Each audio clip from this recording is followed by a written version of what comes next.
నమస్తే, welcome to rhythm special story. మరో 2 నెలల సమయం కూడా లేదు సార్వత్రిక ఎన్నికలకు. కానీ ఈ సమయంలో దేశ రాజధానిలో రైతుల ఆందోళనలు తీవ్ర కలకలం రేపుతున్నాయి. ఓవైపు పాలక బీజేపీ ఈసారి ఏకంగా 400 సీట్ల లక్ష్యంతో దూసుకుపోతోంది. సర్వేలతో పాటు సగటు ప్రజానికం కూడా కేంద్రంలోని మోడీ ప్రభుత్వానికి మద్దతు పలుకుతోంది. అయోధ్యలో రామమందిరం ప్రాణప్రతిష్ఠ తర్వాత బీజేపీ గ్రాఫ్ మరింత పెరిగిన సమయంలో ఈ అకస్మాత్తు రైతు నిరసనల అంతరార్థం ఏమిటి? దీని వెనుక ఉన్నదెవరు?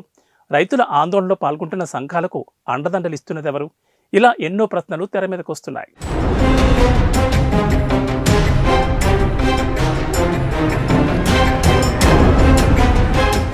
మూడేళ్ల క్రితం ఢిల్లీలో ఏకంగా ఏడాది పాటు రైతులు ఆందోళన చేపట్టడంతో వ్యవసాయ చట్టాల విషయంలో వెనక్కి తగ్గిన మోడీ సర్కార్ వాటిని నిలిపివేస్తున్నట్లు ప్రకటించింది.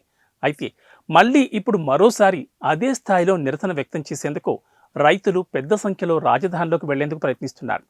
అన్ని రకాల పంటలకు కనీస మద్దతు ధరతో పాటు పంట రుణాల మాఫీ, గత ఆందోళనలో నమోదైన కేసులు మాఫీ చేయడం, రైతులు, రైతు కార్మికులకు పెన్షన్ వంటి డిమాండ్లతో రైతులు ఈ ఆందోళన మొదలుపెట్టారు. వీటిలో ముఖ్యమైన డిమాండ్లపై ప్రభుత్వం నుంచి హామీ రాకపోవడంతో చలో ఢిల్లీ చేపట్టారు. పైకి ఈ ఆందోళన రైతులే చేస్తున్నట్లు కనిపిస్తున్నా దీని వెనుక బలమైన ఆర్థిక సంఘ విద్రోహ శక్తులు పనిచేస్తున్నాయని ఆరోపణలు ఉన్నాయి.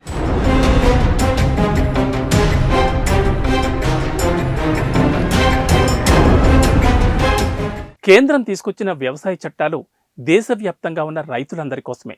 కానీ ఆందోళనలో కేవలం ఉత్తరాది రాష్ట్రాలైన పంజాబ్, యూపీ, హర్యానాకు చెందిన రైతులే పాల్గొంటున్నారు.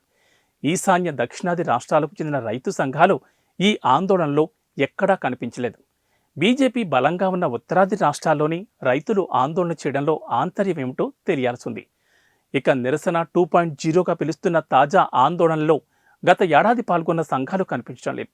అలాగే అప్పట్లో ఈ నిరసనల్లో ప్రముఖ పాత్ర పోషించిన రాకేష్ టికాయత్ మరియు గుర్నామ్ సింగ్ చారూని వంటి వారు నేటి నిరసనల్లో కనిపించడం లేదు.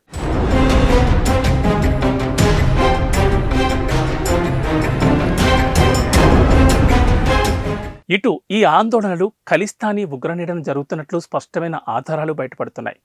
గతంలో జరిగిన ఆందోళనలో పాల్గొన్న కొందరు రైతులు ఖలిస్తాన్, పాకిస్తాన్ అనుకూల నినాదాలు చేశారు.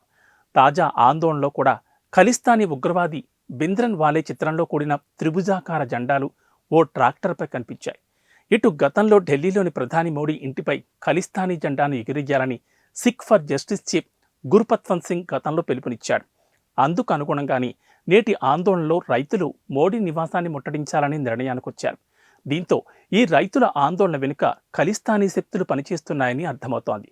ఖలిస్తానీ ఉద్యమానికి రైతుల ఆందోళన ఓ ముసుగు అని, మోడీ ప్రభుత్వాన్ని గద్దెదించడమే వారి లక్ష్యమని ఆరోపణలు వినిపిస్తున్నాయి.